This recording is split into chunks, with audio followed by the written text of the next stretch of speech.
Experience the Word of God anytime, anywhere for free. Tune in to our audio Bible at jehovahsaint.com/free-audio-Bible. It's a gift for your soul, available now. Exodus chapter 38. And he made the altar of burnt offering of shittim wood. The length thereof was 5 cubits, and the breadth thereof was 5 cubits. It was foursquare, and the height thereof was 3 cubits. And he made the horns thereof on the 4 corners of it. The horns thereof were of the same, and he overlaid it with brass. And he made all the vessels of the altar, the pots, and the shovels, and the basons, and the fleshhooks, and the firepans. All the vessels thereof made he of brass. And he made for the altar a brazen grate of network, under the compass thereof beneath unto the midst of it. And he cast 4 rings for the 4 ends of the grate of brass, to be places for the staves.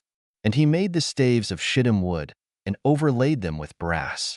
And he put the staves into the rings on the sides of the altar, to bear it withal.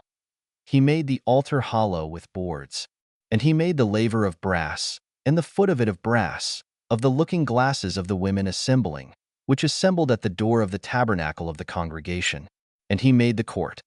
On the south side southward the hangings of the court were of fine twined linen, 100 cubits. Their pillars were 20, and their brazen sockets 20. The hooks of the pillars and their fillets were of silver. And for the north side the hangings were 100 cubits. Their pillars were 20, and their sockets of brass 20. The hooks of the pillars and their fillets of silver. And for the west side were hangings of 50 cubits, their pillars 10, and their sockets 10. The hooks of the pillars and their fillets of silver. And for the east side eastward were 50 cubits. The hangings of the one side of the gate were 15 cubits, their pillars 3, and their sockets 3. And for the other side of the court gate, on this hand and that hand, were hangings of 15 cubits, their pillars 3, and their sockets 3.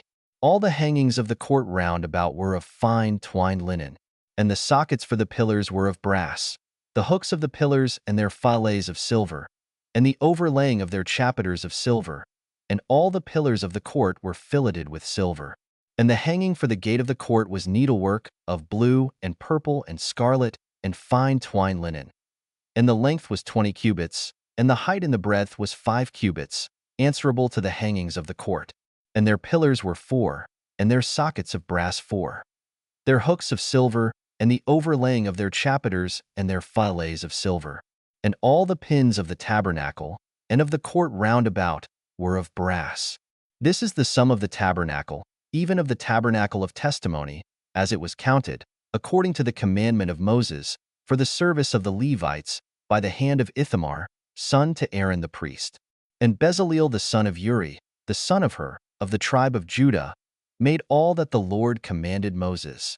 And with him was Aholiab, son of Ahisamach, of the tribe of Dan, an engraver, and a cunning workman, and an embroiderer in blue, and in purple, and in scarlet, and fine linen.